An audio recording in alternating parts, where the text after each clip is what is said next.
안녕하세요. 사회복지행정론의 손용군입니다. 오늘 이 시간에는요, 사회복지행정의 역사에 대한 부분 두 번째 강의죠. 사회복지행정의 그 역사는 크게 두 가지이죠. 미국의 사회복지행정의 역사와 한국의 사회복지행정의 역사. 근데 제가 지난 강의 때 말씀드린 대로 왜 유독 미국의 사회복지행정의 역사를 배우게 됐느냐. 그런 부분들 알고 계실 겁니다. 미 군정 일제 침략기 때 미 군정이 들어오면서 바로 자본주의를 갖고 들어오게 됐고, 그때는 어떻게 처음에 시작을 했나요?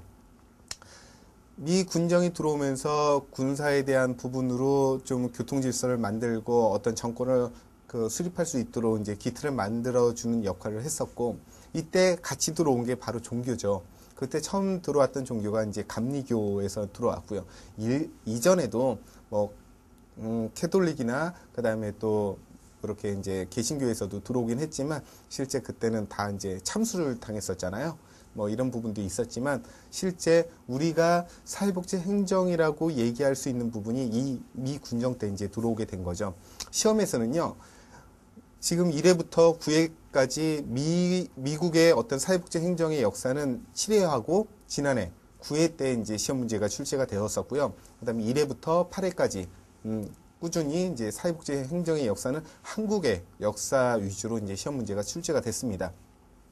그래서 이번 제 10회 때도 한국의 사회복지 행정 역사에 대한 부분이 출제가 될 거고요.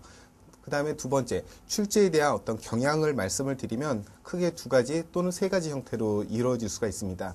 첫 번째는 사회복지 행정의 역사 중에 연대에 포함되는 것은 무엇이냐. 한국 사회복지 행정 역사 중에 1990년대에 포함되는 것이 무엇이냐. 이렇게 이야기할 수가 있겠죠. 그러면 1990년대에는 사회복지 전담 공무원 제도가 시작이 됐고, 그 다음에 사회복지사업법상에 복지사무소를 설치할 수 있는 법적 근거를 마련을 했고요. 그 다음에 1995년도에 보건복지사무소를 시범 운영을 했고, 1997년도에는 사회복지시설을 평가하는 것을 의무화시켰고요. 그 다음에 1999년도에 제정을 해서 2000년도에 시행했던 국민기초생활보장법. 여기서 이제 문제가 여기서 나오죠. 1번부터 5번까지 그 내용들을 보면 다 1990년도예요. 그런데 5번에 1999년도에 국민기초생활보장법이 제정이 되었던 것이지 시행이 된 것은 아니거든요. 시행은 2000년도부터 시행이 됐어요. 그러면 아마 시험 문제 5번에는 그렇게 나올 수도 있겠죠. 국민기초생활보장법이 시행되었다. 이렇게 나왔을 때는 바로 5번이 정답이 되는 것이죠. 1990년대에 해당되지 않는 것을 찾으시오. 이렇게 나올 수도 있고요. 또 하나는 한국의 사회복지 행정의 역사다. 여기서 바르게 설명하지 못한 것을 무엇이냐. 그럼 이렇게 나오겠죠.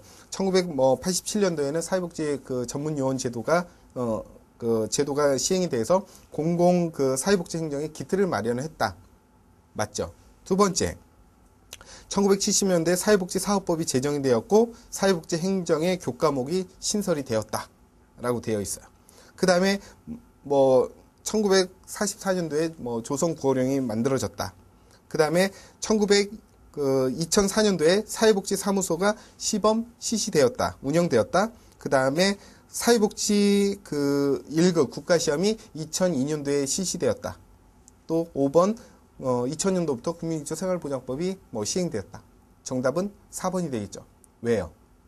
우리가 지금 공부하고 있는 이 사회복지사 1급 시험은 2003년도부터 시작을 한 거잖아요. 그런 부분들, 그렇게 해서 바르지 못한 것을 이렇게 찾는 그런 문제가 나올 수가 있고요.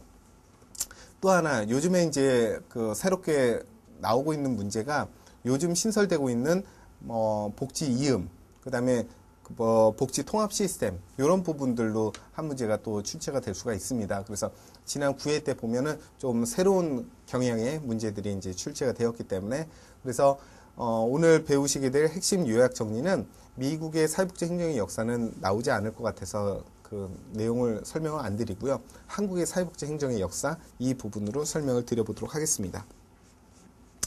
자, 한국의 사회복지 행정. 처음에 우리나라가 그 전에 이런 말씀 한번 드려볼게요. 인보관 운동이 지금 현재로 말하면 어떤 형태와 비슷합니까? 복지관이죠. 인보관. 인보관이 뭐였었어요? 대학생을 주축으로 해서 빈민가에 직접 들어가서 계몽운동을 하는 게 바로 인보관이잖아요. 그렇죠? 그래서 우리 그 지역사회 복지관들이 어떻게 되어 있습니까?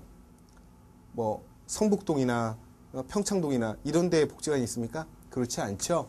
예, 수서나 그 다음에 또 강서구 뭐 등촌동이나 이런 쪽에 좀 그 소외된 계층들이나 그 다음에 기초수급자분들이 좀 거주하시는 곳이 많은 쪽에 지역 그 사회복지관들이 등장을 하고 있는 것이죠. 그것이 바로 인보관이 기본이 되는 거고요. 그 다음에 자선조직과 협회, 협회예요, 협회. 이거는 사회복지협회, 지역사회복지관 협회, 뭐 사회복지사 협의회, 뭐 이런 협회의 뜻을 갖고 있는 거죠. 크게 문제가 됐던 부분은 없고요. 실제 법적 효력이나 영향력은 크게 행사하지는 못했었어요. 옛날에 중세 때도 그때는 이제 유급봉사원이라고 있었죠. 유급봉사원이 그들의 어떤 욕구를 파악하기 위해서 설문조사를 했죠. 우리 중세 때 그 드라마 같은 거 보면 보통의 남자들은 이제 일을 하고 이제 여성분들이 유급봉사원들을 많이 했었는데 그때 중세 그 영화의 그 한 장면을 보면 하얀색 양산을 쓰고 긴 드레스를 입고 그 다음에 여기까지 오는 장갑을 끼고 여성분들이 그러면서 우산을 쓰고 이렇게 가는 거죠. 근데 유급봉사원이에요.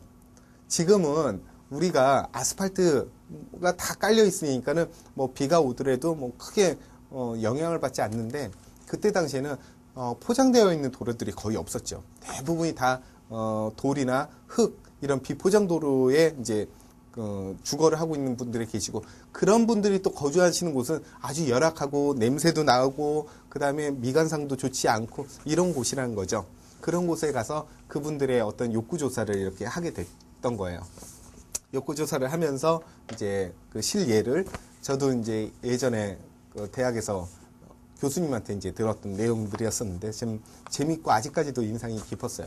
그렇게 딱 차려입으신 분들이 이제 딱 가서 이제 그 조사를 해야 되잖아요. 어떤 것이 필요하고 어떻게 거주하고 있고 뭐 세대 가구 수는 어떻게 되고 뭐 이런 것들을 조사하는 거예요. 그럼 똑똑 문을 두들기죠. 그러니까 예 누구세요? 예 그 자선조직가 협회에서 나온 유급봉사원입니다. 설문조사를 해서 지금 욕구조사를 하려고 하는데 필요하신 것들이 무엇이 있는지 조사하러 왔습니다. 그러세요? 감사합니다. 들어오세요. 아, 괜찮아요. 네가 나오세요. 이렇게 하는 거죠. 예, 그래서 딱 나와서 이제 욕구조사를 하는 거예요. 욕구조사를 하면서, 그래요? 예, 알았어요. 뭐 이러면서 이제 딱 가는 거죠. 아, 감사합니다. 뭘요? 돈 받고 하는 건데. 뭐 이러면서 이제 가는 거예요. 예, 그런 식으로 이제 또 사례를 설명을 해 주셨었는데, 여러분들도 좀 머리에 이렇게 구상이 가십니까? 그러다 보니까 실제 그 지역사회에 있는 소외계층인 클라이언트들은 유급봉사원을 그리 달게 받지는 못했어요. 반가워하지 않았다라는 거죠. 그렇다고 해서 욕구조사를 해갖고 왔는데 실제 나한테 도움을 받았느냐? 도움도 못 받았어요. 또한 그분들의 어떤 행동이나 태도나 말투가 그닥 그렇게 저자세가 아니라 나는 높은 사람이고 당신은 추한 사람이니까 이라는 그런 억양의 말투로 이제 거의 뭐 지시를 내리듯이 했다라는 거죠. 그래서 소외계층이신 분들이 그런 분들이 오셨을 때 그렇게 달갑지 않았다라는 얘기들이 있었습니다. 그래서 이런 그 자선조직화 협회는 바로 우리나라의 사회복지사 협의회, 뭐 협회 이런 것과 대동소이하다라고 보시면 될 것 같습니다.